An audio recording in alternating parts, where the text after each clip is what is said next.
Jamaah, pernahkah kita berpikir bahwa ternyata dalam perjalanan menuju Allah ada perampok-perampok kebaikan kita? Ada orang-orang yang membawa kebaikan banyak, kebaikan yang penuh dengan keikhlasan, ketaatan yang penuh dengan tuntunan, tapi ternyata semuanya habis.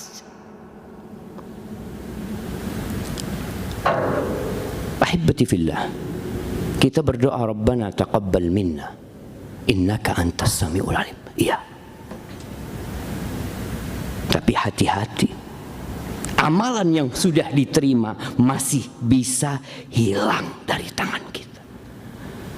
Dalam hadis yang diriwayatkan Imam Muslim dari Abu Hurairah radhiyallahu anhu, Nabi alaihi salatu wasallam sedang duduk bersama para sahabatnya, lalu beliau berkata kepada mereka, "Atadruna manil muflis?" Kalian tahu enggak siapa orang yang pailit itu? Siapa orang yang bangkrut itu? Mungkin pandemi ini mempertontonkan kepada kita banyak orang-orang yang bangkrut dan gulung tikar. Para sahabat ketika ditanya, maka mereka menjawab sesuai dengan pengetahuan mereka. Mereka mengatakan, al-muflisu fina man la dirham lahu wala mata'. Kalau orang yang pailit di tengah-tengah kita, ya Rasulullah, alaikas salatu wassalam ya Rasulullah, maka dia adalah orang yang tidak punya cash dan tidak punya aset, habis semuanya.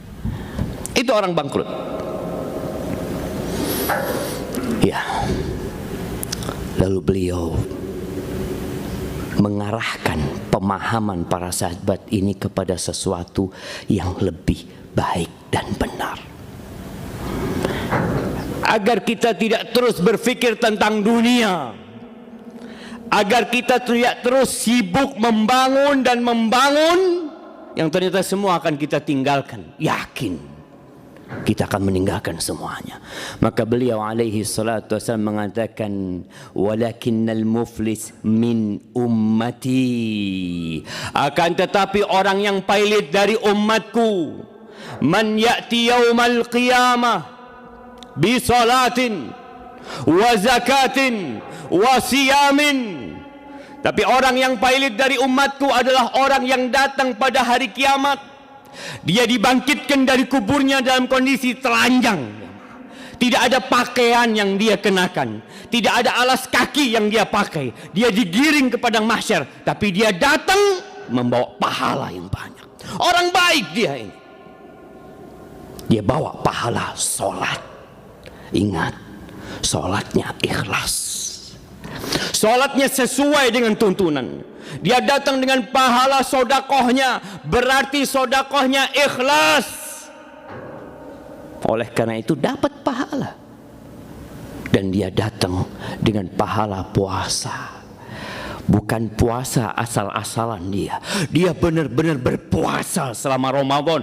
Puluhan tahun dia puasa, puluhan tahun dia sodakoh, sampai mati dia tidak pernah meninggalkan sholat. Bahkan mungkin dia ada sholat malam, ada sholat sunnah yang dia kerjakan. Dia bawa itu pahala. Dalam bayangan dia, surga di depan dia. Dia punya hitung-hitungan. Tapi ternyata dia lupa bahwa ada perampok-perampok kebaikan yang dia bawa itu. Ya'ti waqad syatama hadza. Dia datang membawa pahala yang besar, tapi dia punya kesalahan sama orang lain. Jangan berpikir hanya baik antara engkau sama Allah Azza wa Jalla saja. Dia pernah membuli fulan, dia pernah mencaci maki fulan, dia pernah menghina fulan. Wa qadhafa hadza, dia juga punya dosa menuduh saudaranya berzina, menuduh dengan tuduhan yang tidak benar. Wa akhadha mala hadza, dia pernah ngambil hartanya fulan. Dia pikir hartanya dia gunakan untuk kebaikan. Dia datang juga pernah daraba hadza, pernah memukul fulan. Wa safaka dama hadza, ada yang juga pernah membunuh saudaranya atau memerintahkan saudaranya untuk dibunuh. Maka pengadilan hari kiamat akan ditegakkan. Orang-orang yang pernah dizalimi, ingat, kalau kita punya kezaliman yang sudah kita lakukan dahulu, tatkala kita SMA, setelah kita baligh, ketika kita kuliah, atau tatkala kita muda, jangan berpikir engkau dengan banyak sholatmu, dengan banyak puasamu, dengan banyak sedekahmu itu tertutupi. Mereka akan datang. Kalau orang-orang yang kita zalimi banyak, mereka akan berbondong-bondong menuntut kepada Allah Azza wa Jalla. Dia datang mengatakan, ya Rabbi, nih fulan nih yang soleh katanya, yang banyak puasanya, yang banyak sholatnya, yang banyak sedekahnya, dia pernah menghina aku ya Allah. Hari itu gak bawa uang dia, maka kebaikan dia diberikan sebagian sesuai dengan kezaliman yang dia lakukan, terus dibagikan. Bagaimana kalau yang dizalimin adalah 1000 orang karena dia seorang pemimpin? Bagaimana kalau yang dizalimin adalah 1 juta orang karena dia menjadi penguasa pada waktu itu, bos di perusahaan, kepala di satu tempat? Hati-hati, anak buahmu datang menuntutmu pada hari kiamat karena kezaliman yang dilakukan, atau engkau sebagai kepala security atau apapun, sehingga kebaikan orang ini habis. Dia sholat capek, dia sedekah banyak, habis nol. Tapi ternyata masih ada yang menuntut, mengatakan, ya Rabbi, dia juga pernah menzalimin aku.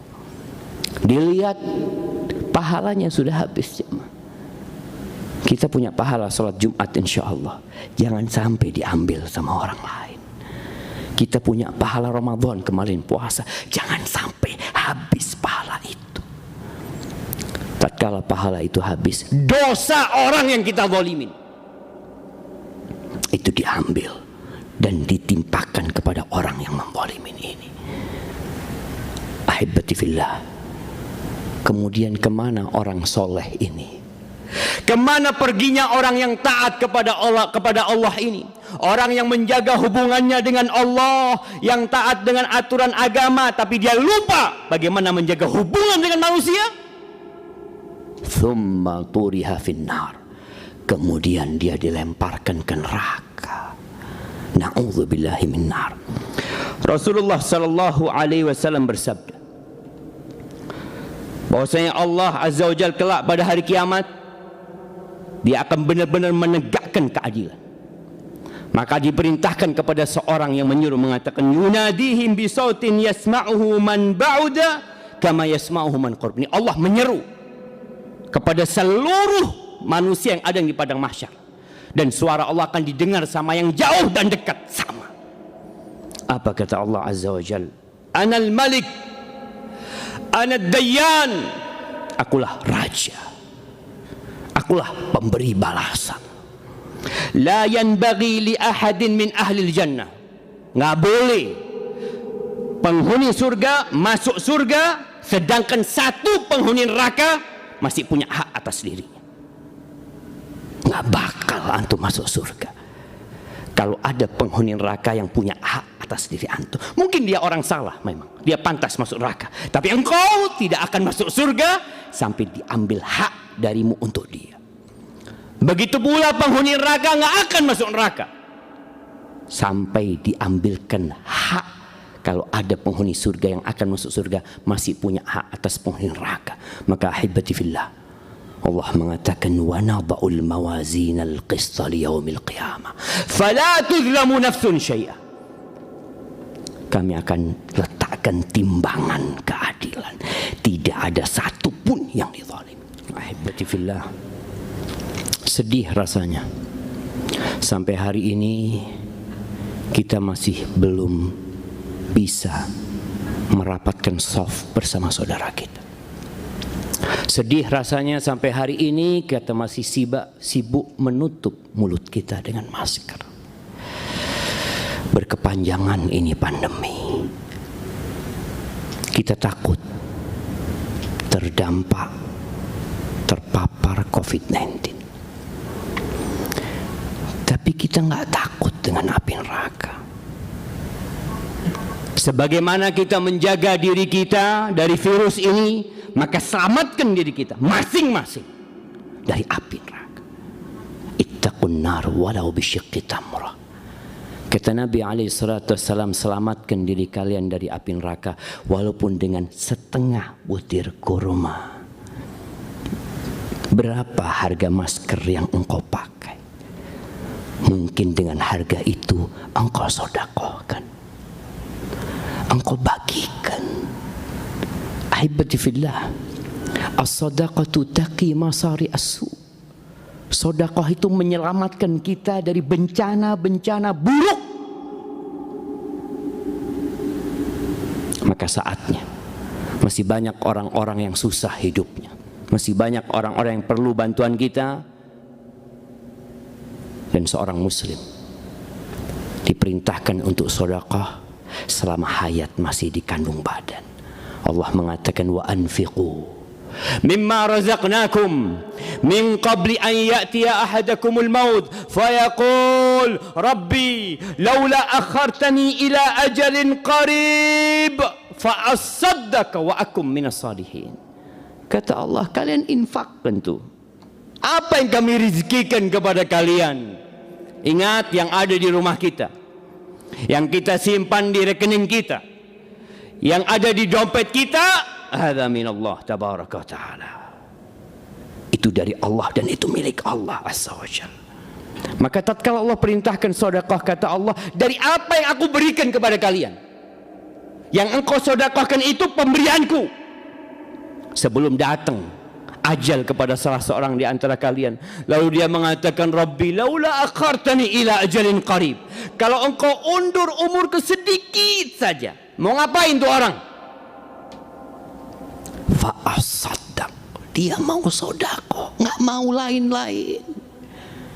Wa akum minas salihin, dia ingin jadi orang soleh dengan bersedekah. Tapi Allah tidak akan pernah menunda ajal dia.